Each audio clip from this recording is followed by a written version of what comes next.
Hey everyone, here I am zoomed right out from my rather busy roll top desk and piled up there is one box of each of all the Wargames Atlantic current medieval or 13th century appropriate medieval Barons War stroke Age of Chivalry miniatures that I have picked up with my own money or monies that were gifted to me. And word is that there's another set out soon. Today is the 5th of February 2026. I think there's a set coming soon with special command things on it.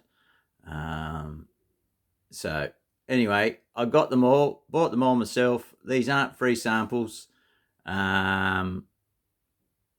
Would I accept free samples direct from Wargames Atlantic? Yeah, if it was this range, I probably would. But not the Crusade stuff. I'm not interested in that.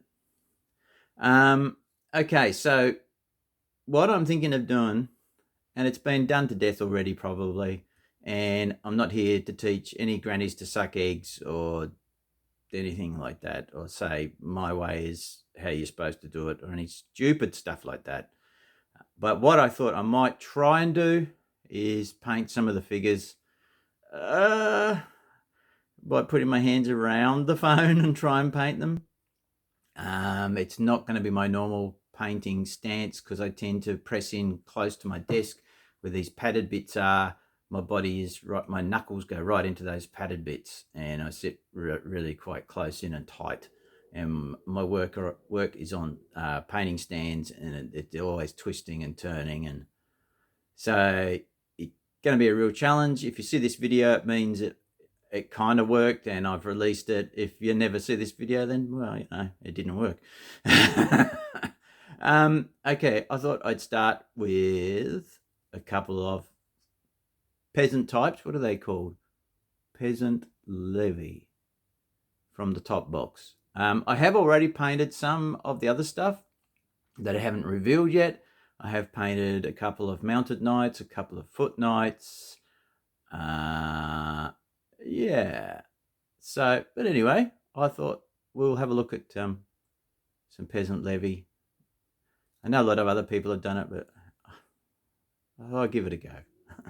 Anyway, hang on a minute and I'll show you what I got primed up.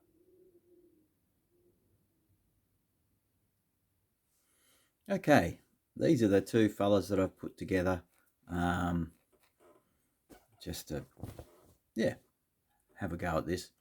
So just some parts in the Peasant Levy box, Wargames Atlantic.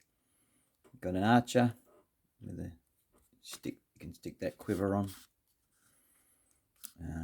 And we've got a guy with a spear, and he's got some sort of steel. He's got some sort of iron cap or something underneath his hoodie there. So, yeah. I'm going to give these a go. I'll probably focus on one figure and do the other one off camera. Probably focus on the archer.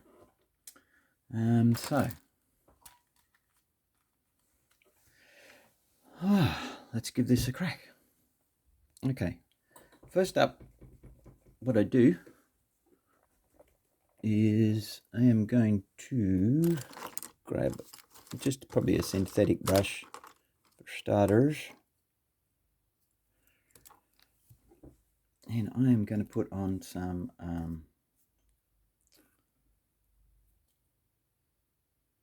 red earth or red oxide ink, artist ink, on the flesh areas.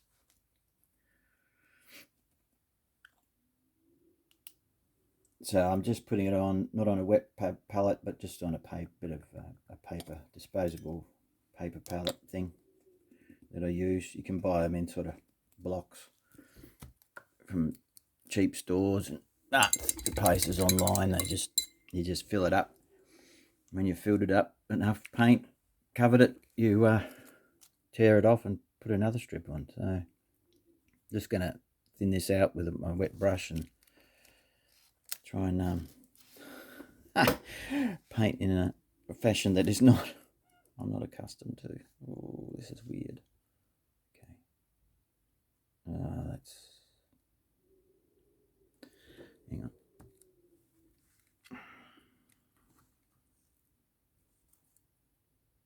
So I don't know how much of this is going to be in focus. This is probably darker than I would normally have it.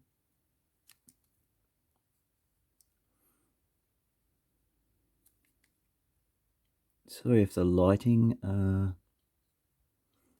goes from like a white cast to a yellow cast. Sometimes it will do that with these lamps that I have, and the way the camera perceives the light.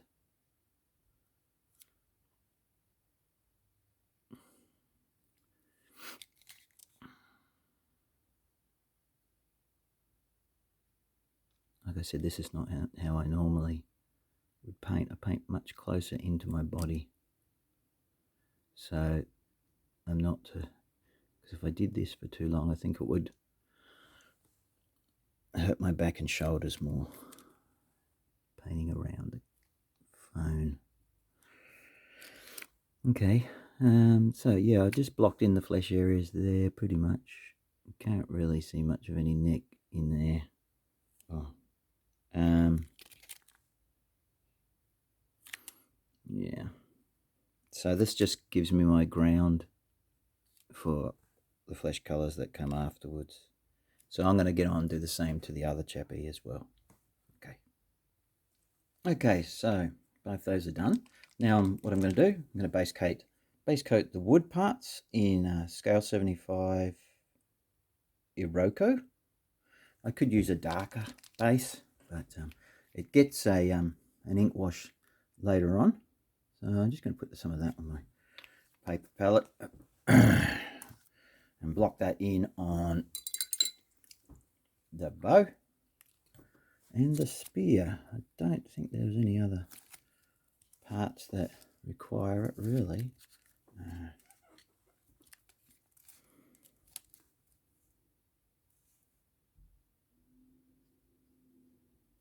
Again, I'm just using the cheaper synthetic brush just to block in.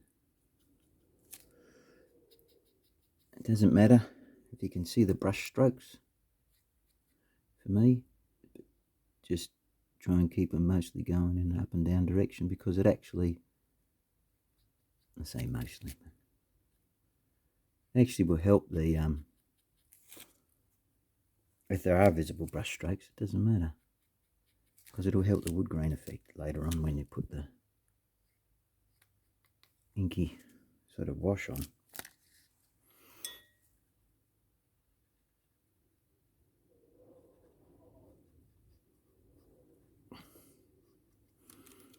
Again.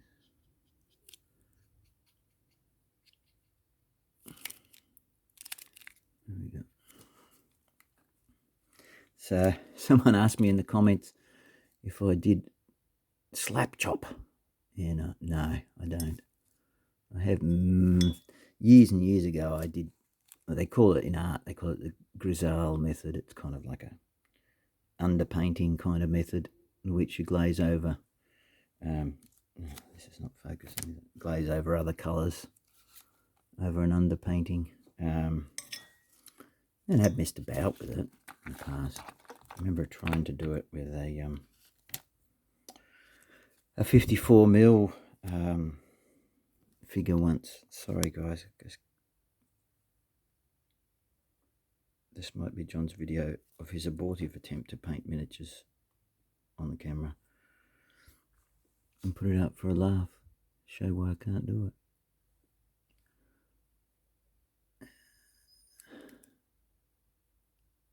Don't know how you guys do it. Makes me even more impressed by guys like Sonic Sledgehammer, how they do all this stuff. There's certainly an art to it. Right, I'm going to go on and block in the wood on that spear. Back soon.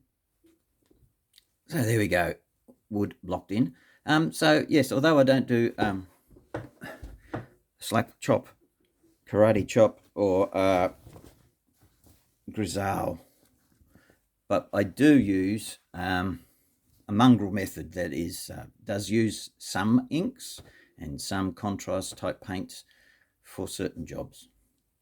And I'm often also asked, do I line in? And not much, only if I spot things that have been missed that really need a line. But mostly I let the washes and the paints and stuff do the work for that. And then anyway, hopefully I can demonstrate it, how it kind of looks. Anyway, next up is, this is my secret shoe recipe for medieval and dark age dudes. This is Daler & Rowney Artist Ink Burnt Umber. So again, I'm gonna just giving it a wee shake. Just gonna put a drop on or two on my palette.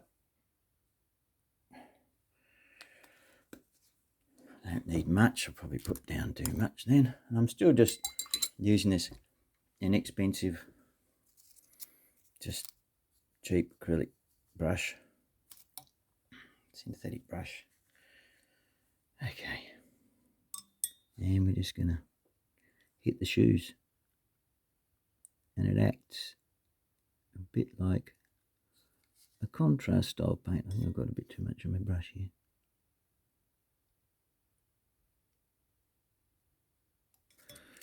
See, it's just an ink, an artist's ink, but yeah, it acts like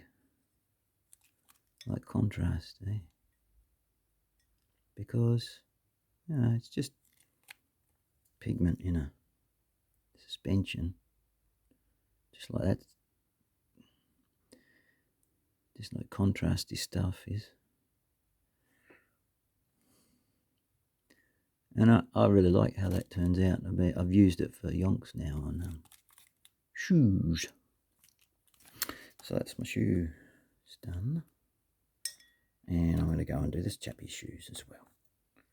Back when I've done that. Okay. Now what I'm going to do is I'm going to apply a bit of Vallejo Express colour on. I tend to use it for leather things.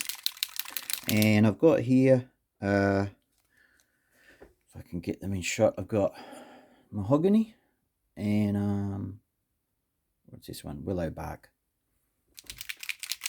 from Vallejo Express. So let's chuck some mahogany on our Archer's belt, and I thought maybe the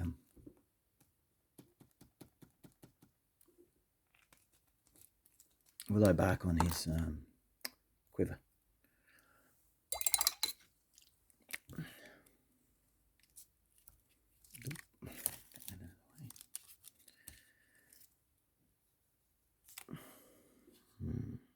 Come here, lad.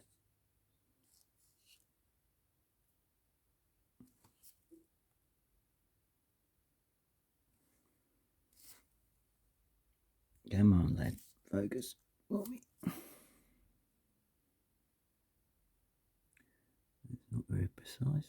Anyway, it doesn't matter too much.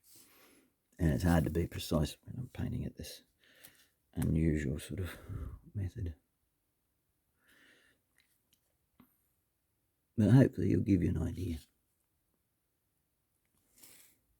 Now I do put wash over this as well, so I've got the option of treating this as just a base that I then highlight up as well. So that's that. I'm going to put some on this other chappie as well. Now what's he got? Leather belt, and he's got his knife in the sheath, so I might put it on his knife sheath and sort of swap it around so he's got willow bark on his belt. Okay, back when I've done that. Right, now to put the much darker brown willow bark on the sheath. So you hear a lot of talk these days about, and you have for a long time, about 2 thin coats, 3 thin coats, all the sort of multiple coats.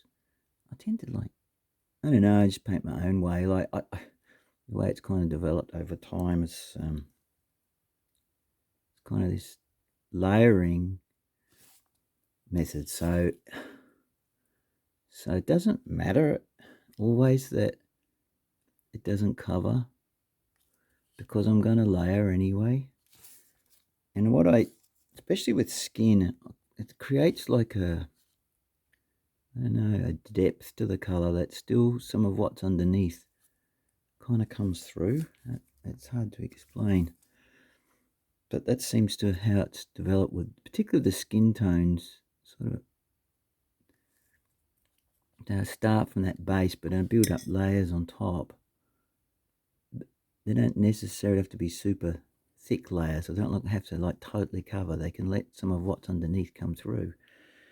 Because particularly with skin, I mean, like us human beings, we're our dermis, our skin, is layers, and then you've got the muscle and sinews and everything else underneath. So it's okay. I don't think it needs to be solid. Like, it's hard to explain what I mean, but I don't mean wishy-washy like a watercolor. But anyway, if you've seen my stuff, you kind of get the idea of what it looks like. But anyway, so we've got that. I'm going to go and do some willow barking on the other chap.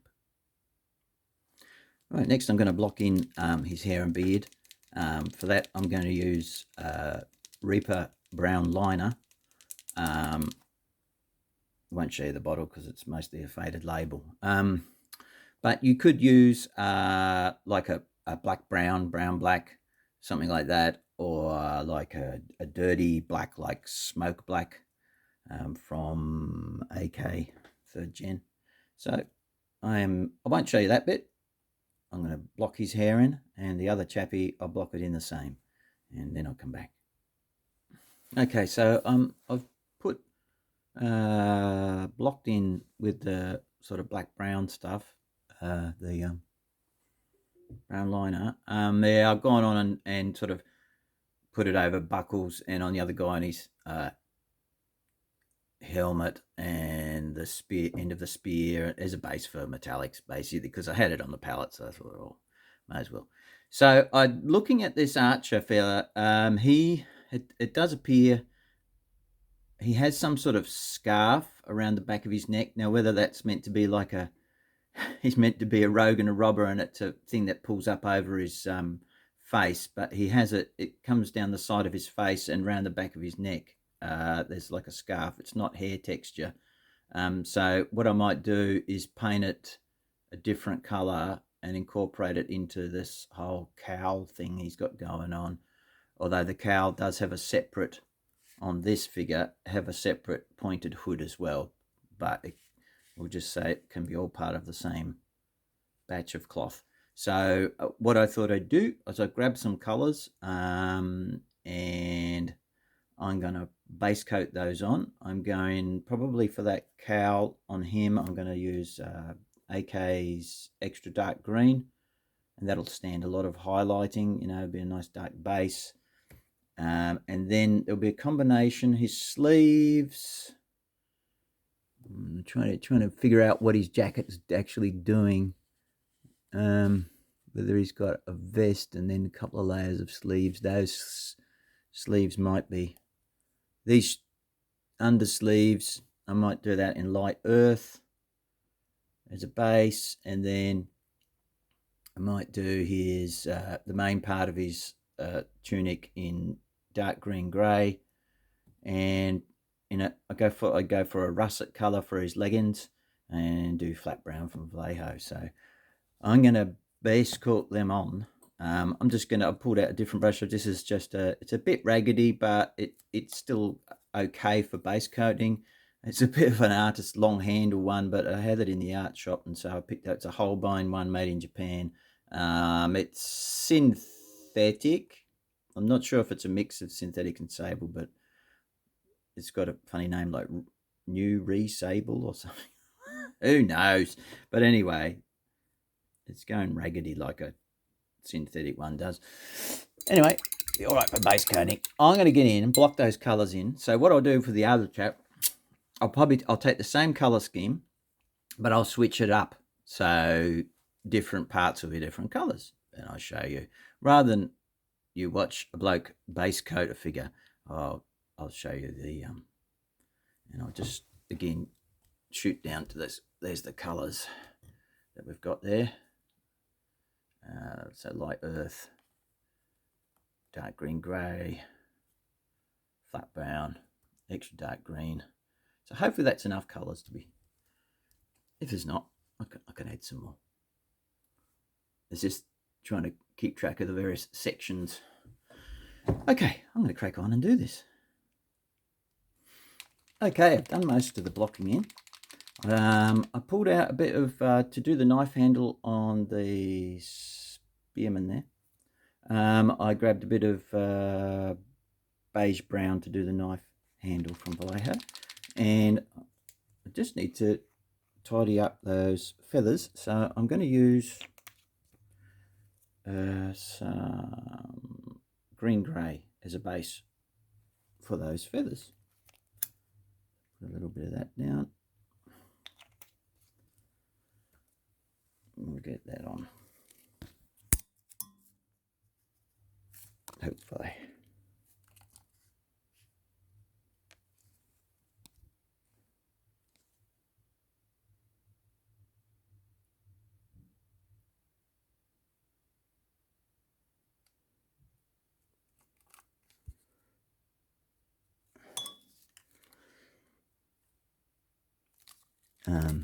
The figure's been primed in a greenish grey anyway, a light greenish grey. So it won't hurt if I can't get into all those hidden places. The camera certainly doesn't want to get into them. Any road. We'll dab a bit of that on there.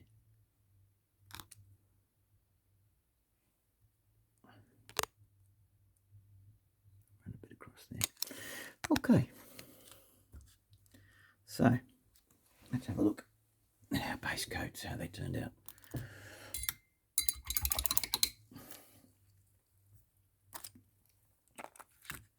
Okie doke, so use the colour combos we showed before. Just switch them around so you can see we've got the extra dark green up on his face mask and the cowl. We've used that